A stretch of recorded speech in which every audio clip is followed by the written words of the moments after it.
여러분 안녕하세요.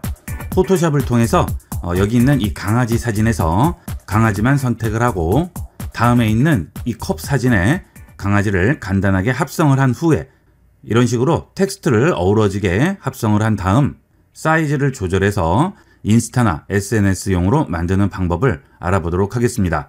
자, 이 방법은 복잡한 과정을 배제하고 포토샵의 기초적인 기능만 알고 계셔도 충분히 만들 수 있도록 구성했습니다. 여러분도 얼마든지 만드실 수 있으니까 잘 보시고 한번 만들어 보도록 하세요. 자, 우선 이 강아지 사진에서 강아지만 선택을 해야 되겠죠. 자, 보통 우리가 그것을 눕기를 딴다고 하죠. 자, 눕기를 딸 때 털이 많은 경우에는 눕기를 따기가 굉장히 어렵고요. 과정도 굉장히 복잡합니다. 자, 그래서 이런 눕기를 따기 위해서는 주변 테두리 부분이 되도록이면 간단한 그런 소재를 선택하는 게 좋겠죠. 지금 이 강아지는 털이 짧은 견종이기 때문에 이런 눕기 작업을 하기가 훨씬 쉽겠죠. 자, 간단하게 눕기를 딸 수 있는 방법을 보도록 하겠습니다. 포토샵에서 좌측 도구 팔레트에 보시게 되면 여기에 오브젝트 셀렉션 툴이라고 있습니다. 자, 이 오브젝트 셀렉션 툴은 내가 선택하고자 하는 물체를 넉넉한 크기로 둘러싸줍니다. 자, 그렇게 되면 포토샵에서 알아서 주변과 컬러가 바뀌고 경계선이 구분이 되는 것들을 알아서 이런 식으로 선택을 해주게 됩니다. 자, 굉장히 간단하죠? 자, 물체를 선택을 할 때 오브젝트 툴을 누르시게 되면 퀵 셀렉션도 있고요. 매직 밴드 툴도 있죠. 이렇게 한 번에 간단하게 할 수 있는 것은 이 오브젝트 툴이 제일 간편해요. 자, 하지만 처음에 말씀드린 대로 아무래도 이 인공지능이 선택을 하는 것이기 때문에 정교한 선택을 하시려면 직접 하셔야 되고요. 이렇게 경계선 부분이 복잡하지 않고 단순한 것은 굉장히 쉽게 딸 수가 있습니다. 그 대신 배경과 이렇게 선택할 피사체가 경계선 부분이 좀 확연하게 구분이 되는 게 좋겠죠. 그런 식으로 배경을 어느 정도 선택해서 사진을 찍어 주시거나 사진을 고르신다면 좀 더 퀄리티 있는 선택을 하실 수가 있어요. 자, 이제 이 강아지를 복사를 해야 되겠죠. 자, 컨트롤 C 합니다. 자, 그러면 지금 복사가 됐어요. 자, 이 상태에서 아까 여러분 보셨던 컵에다가 얹어주도록 하겠습니다. 컨트롤 V 하고 얹습니다. 자, 그러면 그대로 들어오죠. 자, 이 컵은 배경이 뭐 지저분해도 상관이 없어요. 이건 배경으로 쓰일 거기 때문에. 자, 그 대신 여기에 얹혀진 강아지를 보시게 되면 경계 부분이 좀 전에 강아지를 선택했을 때 배경색이 약간 섞여 있죠. 자, 왜 그러냐면 강아지와 배경색이 좀 구분이 되는 색이기 때문에 그 잔상이 여기에 남아 있습니다. 자, 좀 확대를 해볼게요. 여기는 돋보기 툴 선택하시고 클릭 드래그해서 확대합니다. 자, 그러면 경계 부분에 다른 색이 들어가 있죠. 자, 좀 더 깔끔하게 선택을 해보도록 하겠습니다. 자, 윈도우에 레이어로 들어갑니다. 자, 지금 다른 그림에서 복사를 해서 여기 있는 컵 그림에 컨트롤 V로 붙였기 때문에 이 강아지 그림이 컵 위에 얹혀 있는 상태죠. 자, 이게 지금 레이어 상태죠. 자, 그런데 이 강아지가 얹혀진 레이어에는 강아지 외에는 있어요, 없어요? 없죠. 자, 여기 눈을 잠시 꺼볼게요. 자, 그러면 이 주변에는 지금 아무것도 없는 텅 빈 상태가 되겠죠. 자, 그러면 여기서 물체는 강아지밖에 없기 때문에 키보드에서 컨트롤을 누르고 해당 레이어의 아이콘 부분을 클릭을 해주시면 물체만 선택되게 됩니다. 자, 하지만 아래쪽은 어때요? 위에 눈을 꺼볼게요. 자, 이 컵이 있는 레이어는 물체가 컵만 있는 게 아니고요. 배경까지 전체가 하나의 물체죠. 그렇죠? 그래서 여기는 컨트롤을 누르고 찍으면 전체가 선택이 됩니다. 자, 그런데 지금 강아지는 물체가 강아지밖에 없기 때문에 컨트롤 누르고 찍으면 강아지만 선택되는 거죠. 자, 이 상태에서 선택 구역을 약간 안으로 집어넣겠습니다. 그러면 여기 경계면에 있던 파란 부분이 좀 없어지겠죠. 자, 한번 해볼게요. 자, 선택 영어로 뭐죠? 셀렉트죠. 자, 포토샵에서 선택과 관련된 것들은 전부 이 셀렉트 메뉴에 있습니다. 자, 셀렉트에 들어가시면 모디파이라고 있어요. 여기서 익스펜드와 컨트랙트 두 가지가 선택을 넓히거나 좁히는 기능을 합니다. 자, 예를 들어서 익스펜드를 줘볼게요. 자, 여기서 익스펜드를 10픽셀을 줬습니다. 오케이 해볼게요. 자, 그럼 어때요? 원래 여기에 있던 선택 부분이 이만큼 넓어졌죠? 10픽셀만큼 주변으로 더 넓어지게 됩니다. 이게 익스펜드고요. 자, 그러면 그 반대로는 modify에 contract가 있겠죠. 자, 이것은 선택 구역을 안쪽으로 좀 좁혀주는 거예요. 자, 1픽셀만 한번 좁혀볼까요? 조금 들어갔죠? 자, 조금만 더 넣어볼까요? 자, 다시 select, modify, contract에서 이번에는 2픽셀을 줘보도록 하겠습니다. 오케이 합니다. 자, 그러면 어떻죠? 자, 바깥에 있던 파란색 경계선 부분이 전부 해제가 된 상태가 되죠. 자, 그 다음 손바닥 툴 더블 클릭해서 원래대로 바꾸고요. 자, 여기서 딜리트를 하면 어떻게 될까요? 딜리트를 하면 안쪽이 지워지겠죠? 왜 그래요? 선택을 지금 강아지를 한 상태니까요. 그죠? 우리는 이 강아지 바깥쪽을 지워야 돼요. 자, 그러면 선택이 어떻게 해야 되죠? 반대로 돼야 되겠죠? 자, 그래서 또 셀렉트죠. 선택이니까 셀렉트에 가면 인버스라고 있습니다. 이 인버스를 주게 되면 안쪽은 선택이 안 되고요. 바깥쪽이 선택돼요. 그래서 여기에 바깥쪽에 선택 구역이 나오고 여기 안쪽이 또 나오죠. 즉, 이 구역이 선택이 됐다는 뜻이고요. 이 안에는 도넛처럼 뚫려 있다는 뜻이에요. 자, 이때 여기 있는 레이어 선택을 하시고 키보드에서 딜리트로 바깥쪽을 지웁니다. 자, 그 다음 선택 해제 컨트롤 D. 자, 그럼 어떻게 돼요? 바깥쪽에 있던 선들 깔끔하게 없어졌네요. 그렇죠? 자, 좀 확대를 하셔도 어때요? 거의 보이지가 않죠? 자, 컨트롤 Z 해볼게요. 컨트롤 Z. 그 다음 해제하면 자, 바깥에 선 보이시죠? 자, 하지만 지금 한 대로 바깥쪽을 조금만 지워주면 훨씬 더 깔끔하게 모양이 나오게 되겠죠. 자, 이렇게 해서 강아지를 배치를 시킬게요. 자, 사이즈는 조절을 해주시면 되겠죠. 자, 그 다음에 이 아랫부분을 지워야 돼요. 자, 만약에 이런 식으로 지운다고 할게요. 자, 여기를 지워볼게요. 키보드에 딜리트 눌렀습니다. 자, 그러면 보이긴 보여요. 하지만 이 부분이 좀 잘못돼서 다시 나왔으면 좋겠어요. 될까요? 안 됩니다. 이미 지워버렸기 때문에 할 수가 없어요. 하려면 컨트롤 Z로 다시 돌아와야 되는데, 자, 그러면 처음부터 다시 작업을 해야 되죠. 자, 그래서 이런 경우에는 그냥 무작정 지우지 않고요. 마스크를 이용해서 지워줘야 되겠죠. 자, 이 포토샵에서 작업을 할 때 마스크는 빠져서는 안 될 아주 중요한 기능 중에 하나죠. 자, 여기에 있는 강아지를 선택을 하시고요. 아래쪽에 보면 Add Layer Mask가 있습니다. 이 Add Layer Mask를 눌러주시게 되면 이 옆에 하얀색 도화지가 하나 나와요. 자, 이 마스크의 기능은 이 마스크에서 하얀 부분은 해당 레이어가 그대로 보여요. 지금 강아지 다 보이죠? 이 마스크 있을 때나 없을 때나 똑같죠? 자, 그런데 이 마스크에서 까만색으로 칠해진 부분은 강아지가 뚫리는 겁니다. 자, 그래서 아래가 보이는 거죠. 자, 그러면 여기에 까만색을 어떻게 칠할까요? 브러쉬를 이용해서 칠해 주시면 됩니다. 다시 툴 팔레트에 보시면 여기에 브러쉬 모양이 보이죠? 붓 모양이죠? 자, 이거 선택을 하세요. 자, 그러면 상단 컨트롤 패널에 붓의 굵기가 나와요. 마우스를 얹으시면 붓의 굵기가 보이죠? 자, 좀 더 굵게도 할 수 있어요. 사이즈를 올려서. 그렇죠? 자, 그 다음에 낮추면 더 얇아지겠죠. 자, 그 다음에 그 아래 보시면 하드니스라고 나오죠. 자, 이것은 경계선을 결정짓는 거예요. 자, 예를 들어서 까만색으로 한번 칠해 볼게요. 자, 이렇게 하드니스를 100을 줬어요. 자, 그 다음 칠해 볼게요. 자, 그 다음에 다시 하드니스를 0으로 줬습니다. 자, 그 다음 칠해 볼게요. 자, 어때요? 경계선 부분이 여기는 부드럽고 여기는 딱 끊어지죠. 자, 차이점 아시겠죠? 경계선 부분을 어떻게 마무리를 짓느냐가 여기 있는 하드니스로 결정을 하는 겁니다. 자, 그러면 여기 있는 레이어 마스크에서 이 부분을 싹 지울 거예요. 자, 레이어 마스크 선택을 하시고요. 여기 있는 브러쉬로 레이어 마스크에다가 까만색으로 칠합니다. 까만색은 뚫려서 아래가 보이는 거라고 그랬죠? 한번 칠해 볼게요. 자, 어떻게 됩니까? 자, 지워지죠. 지워지는 게 아니고요. 사실은 가려준다고 생각하시면 돼요. 자, 그래서 여기에 칠해진 까만 부분은 강아지가 보이지 않고 아래가 보이는 거예요. 그냥 뚫리는 거고, 흰색은 여기가 그대로 보이는 거예요. 자, 그런데 여기는 지금 경계 부분이 뿌옇고요. 여기 컵 윗부분은 이 정도로 뿌옇지는 않죠. 이렇게 해버리면 티가 너무 나요. 그래서 자, 여기는 하드니스를 조금만 조절을 해주는 겁니다. 중간 정도로만 잡아줄까요?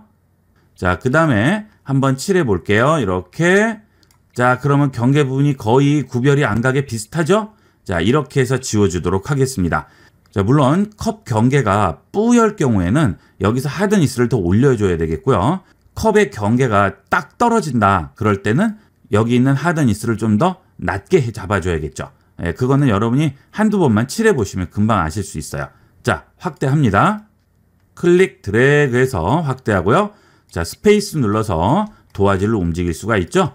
자, 그 다음에 브러쉬를 이용을 해서 지워줄게요. 자, 반드시 레이어 마스크가 선택돼 있어야 돼요. 여기를 선택해버리면 여기에 칠해지니까 안 돼요. 자, 여기 레이어 마스크에다가 칠을 해주는 거죠. 그 대신 까만색으로 자, 칠합니다. 싹 칠해주면 자, 강아지의 아래 부분, 다리 부분이 전부 지워지게 되겠죠. 자, 이런 식으로 지우세요. 어느 정도 쭉 지워주시고요. 자, 그 다음 이 경계 부분도 싹 지워주시면 되겠죠. 자, 마우스로 이렇게 지워주겠습니다. 됐죠? 자, 여기가 약간 이상한가요? 자, 여기만 좀 더 수정을 하겠습니다. 자, 다시 브러쉬로 지우다가 잘못 지웠네요. 자, 너무 많이 지워버렸죠. 자, 그러면 여기를 복구 어떻게 해요? 자, 우리가 선택 툴로 지워버리면 복구가 안 되지만 여기 레이어 마스크를 이용하면 언제든지 복구시킬 수 있어요. 자, 여기가 까만색이 돼서 지금 뚫려서 아래가 보이는 거니까 자, 이게 다시 보이려면 어떻게 해야 돼요? 흰색을 칠해주면 되죠. 여기 있는 툴 팔레트에서 색상을 반전시킵니다. 자, 여기는 브러쉬 색이 칠해지는 거는 위에 있는 색이 기준이에요. 자, 아래에 있는 색은 백그라운드 컬러이기 때문에 브러쉬 칠할 때는 상관이 없어요. 위에 있는 색만 신경 쓰시면 됩니다. 자, 이 상태에서 여기를 다시 칠해 볼게요. 그러면 어떻게 되겠어요? 여기에 까만색으로 칠해졌던 부분을 흰색으로 다시 칠하는 거니까 원래대로 돌아오는 거죠. 그렇죠? 예, 그러면 언제든지 간단하게 원상복구를 해줄 수 있다는 얘기가 되겠습니다. 더블 클릭. 자, 됐네요. 자, 이렇게 해서 강아지를 컵 안에 넣었습니다. 간단하게 넣었네요. 자, 그 다음은 글을 써보도록 하겠습니다. 자, 우리가 어도비 프로그램에서 글씨 쓸 때는 무조건 T라고 써있는 아이콘만 찾으시면 됩니다. 자, 여기 T 선택하시고요. 여기에 클릭을 해주세요. 자, 그러면 레이어에 텍스트 레이어가 하나 생겼죠? 여기에 글씨를 쓰도록 할게요. 글씨 쓰는 방법은 여러분 일반 워드 쓰는 거나 똑같이 쓰시면 되겠죠? 자, 프리티 도그하고 썼습니다. 자, 그 다음 글씨를 클릭 드래그 하신 다음 색을 바꿔주도록 하겠습니다. 자, 글씨를 쓰게 되면 상단 여기 컨트롤 패널에 글씨에 대한 조절이 나오게 됩니다. 여기 있는 서체를 조절하셔도 되고요. 그 다음 여기서 사이즈를 조절하셔도 되겠죠. 그 다음에 컬러를 조절할 수도 있습니다. 자, 컬러 클릭하시고요. 컬러를 바꿔볼게요. 자, 이렇게 해서 이런 식으로 넣어볼게요. 오케이 했습니다. 그 다음에 이동 툴 선택하시면 간단하게 글씨를 넣어줬죠. 자, 글씨 사이즈가 마음에 안 드시면 여기 있는 텍스트 아이콘 더블 클릭하시고 여기서 마우스를 아이콘에 얹고 화살표 좌우로 나온 상태에서 클릭 드래그해서 보면서 사이즈를 조절을 해줄 수가 있습니다. 글씨를 넣습니다. 그 다음 위치를 잡을게요. 자, 그 다음에 이 글씨가 이렇게 있으면 이상하죠? 예, 컵 모양대로 약간 휘어야 될 거 아니에요. 그죠? 자, 똑같이 만들기 위해서 글씨 쓰여진 레이어에 아이콘을 더블 클릭합니다. 그러면 상단 컨트롤 패널에 곡선이 하나 있고 그 위에 글씨가 얹혀진 모양이 보이죠? 자, 이게 글씨를 왜곡시키는 기능이 되겠습니다. 워프 툴이라고 하는데요. 자, 이거 더블 클릭합니다. 자, 그러면 워프 텍스트라고 나오죠. 자, 여기서 스타일을 눌러보시면 글씨를 어떤 식으로 왜곡시켜 줄지 여러 가지가 나오네요. 뭐 깃발 모양도 있고요. 물고기 모양 여러 가지가 있죠. 자, 지금 컵이 이런 식으로 휜 거니까 여기 있는 아크를 선택을 할게요. 자, 그럼 글씨가 이렇게 휘네요. 자, 밴드 값을 이용을 하면 위로 휠지 아래로 휠지 결정을 해줄 수 있습니다. 자, 이렇게 휘어서 자, 컵하고 자연스럽게 어우러지게 만들어주면 되겠죠. 자, 오케이 했습니다. 자, 그 다음 여기 있는 이동 툴 선택을 하겠습니다. 무브 툴 선택하면 원래대로 돌아오죠. 자, 아주 그럴듯하게 합성이 됐죠. 자, 그 다음에 이 컵과 글씨가 좀 더 잘 어우러지게 하기 위해서 여기 있는 모드를 적용하도록 할게요. 자, 여기 있는 글씨의 밝기와 아래쪽에 있는 컵의 밝기가 합쳐지는 겁니다. 멀티플라이. 자, 이 멀티플라이를 주시면 이 컵에 있는 어둡기와 글씨의 어둡기가 적당하게 합쳐져요. 그래서 마치 이 위에 진짜 써진 것 같이 됩니다. 멀티플라이와 리니어 번 두 가지가 있는데 멀티플라이는 좀 더 진하게 합쳐지는 거고요. 리니어 번은 부드럽게 합쳐집니다. 그래서 두 가지를 한번 보시고요. 잘 어우러지는 걸로 해주시면 되겠죠. 자, 리니어 번 좋습니다. 보시면 여기는 좀 진하고 여기는 좀 연하죠. 이 컵의 밝기와 그대로 어우러지죠. 마치 원래 쓰여져 있던 것처럼 부드럽게 합쳐지게 됩니다. 이런 거를 할 때 여기 있는 모드를 이용을 하게 돼요. 자, 이 모드를 조금 더 자세하게 배우시려면 정규 과정을 들으시면 이런 내용들을 좀 더 자세하게 알 수가 있겠죠. 자, 이렇게 해서 컵과 강아지까지 전부 합쳐줬어요. 자, 그 다음 이번에는 여기 있는 사진을 내가 원하는 사이즈대로 잘라주도록 할까요? 자, 지금은 이쪽이 비어있죠. 나는 인스타나 또는 SNS에 올리려고 해요. 그러면 이렇게 길게도 만들 수 있고요. 1:1 사이즈로 만들 수도 있겠죠. 사진의 크기를 조절하는 것과 사진을 자르는 것은 다르죠. 우리는 지금 잘라야 돼요. 그래서 툴 팔레트에 보시게 되면 여기에 크롭 툴이라는 게 있습니다. 이 크롭 툴을 선택을 해주시면 코너에 이렇게 조절점들이 나와요. 자, 여기 있는 조절점을 잡고 드래그해서 줄이겠습니다. 자, 그러면 사이즈가 조절이 됐죠? 자, 그러면 우리가 자른 필요 없는 부분은 없어지게 되겠죠. 자, 만약에 배경이나 이런 컵의 밝기와 여기 있는 강아지의 밝기가 약간 달라서 혼자서 붕 뜬 것 같다. 그럴 경우에는 밝기를 좀 조절을 해주시면 좋겠죠. 자, 밝기는 우리가 두 개의 다른 사진을 합치는 거기 때문에 처음부터 같을 수가 없어요.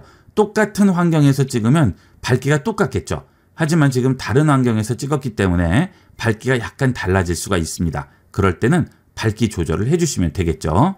자, 어떤 밝기를 조절할지 선택을 합니다. 자, 우리는 강아지를 좀 밝게 해볼까요? 자, 그 다음 이미지 어드저스트먼트로 들어갑니다. 여기에 가면 커브라고 있어요. 커브에 들어가셔서 이 그래프를 클릭해서 올리면 밝아지고요. 내리면 어두워집니다. 자, 이렇게 해서 밝기를 어느 정도 맞춰주시면 되겠죠. 자, 이게 약간 어두워 보이면 조금만 올려주시면 돼요. 그렇죠? 오케이 하겠습니다. 자, 그러면 완벽하게 됐네요. 그죠? 자, 이제 이 사진을 저장만 하셔서 SNS에 올려주시면 되겠죠. 자, 파일 들어갑니다. 여기서 세이브 하게 되면 PSD, 포토샵 파일로 저장이 되는 거예요. 그러면 나중에 다시 열어서 또 수정이 가능하죠. 자, 그런데 포토샵이 없는 사람도 봐야 되잖아요. 그럴 때는 JPG로 저장을 해야 됩니다. 그 대신 JPG 파일은 이런 식으로 레이어 보존이 돼 있지 않기 때문에 수정을 하려면 못하겠죠. 그 두 개의 차이가 있습니다. 그래서 나중에 혹시나 수정을 할 수 있을 것 같다 싶으실 경우는 PSD로 하나를 저장을 해 놓으시고요. 수정용 파일이죠. 그 다음 다른 사람에게 보내주거나 인터넷에 올릴 사진, JPG 두 가지로 저장을 해줘야 되겠습니다. 자, 일단 세이브 할게요. Save your computer 하신 다음에 자, 바탕화면에다가 저장을 해볼까요? 자, 도구 해서 저장했습니다. 자, 오케이 했습니다. 자, 그 다음에 다른 사람이 볼 수 있는 또는 인터넷에 올릴 수 있는 사진으로 바꿔야죠. Save a copy 합니다. 다시 Save on your computer 합니다. 자, 그러면 이번에는 PSD가 똑같이 나오는데 이걸 눌러서 JPG로 바꿔주세요. JPG. 자, 그러면 이제 이 사진은 누구나 볼 수 있는 사진이 되겠죠. 자, 압축은 되도록이면 안 하는 게 좋아요. 자, 퀄리티가 이렇게 높아질수록 압축률은 떨어지고요. 퀄리티가 떨어질수록 압축률은 높아집니다. 자, 라지 파일. 압축을 안 하는 거죠. 최대한. 이렇게 해야 화질이 좋아지겠죠? 오케이 하겠습니다. 자, 그러면 두 개가 지금 나와 있죠? 이것은 수정이 가능한 포토샵 파일. 이것은 JPG. 자, JPG일 경우에는 이렇게 웹브라우저에만 얹어주셔도 바로 사진을 볼 수가 있겠죠. 간단하게 만들 수 있죠? 자, 이런 식으로 이용을 하시면 반려묘나 반려견 또는 여러분 주변에 있는 소품들을 이용을 해서 아주 재미있는 사진을 찍을 수도 있겠죠. 자, 그리고 꼭 이런 강아지나 동물들이 아니고 사람을 컵 속에 넣어줄 수도 있겠죠. 가끔 광고 같은 데 보시면 사람들이 컵 위에 앉아 있거나 하는 것들 있죠. 전부 다 이런 식으로 만들어 주시면 되는 겁니다. 자, 포토샵의 기본기만 아시면 이 정도는 얼마든지 만드실 수 있으니까 여러분도 재미있는 사진 많이 연출을 해보도록 하세요. 자, 이번 시간은 여기까지 하도록 하겠습니다. 감사합니다.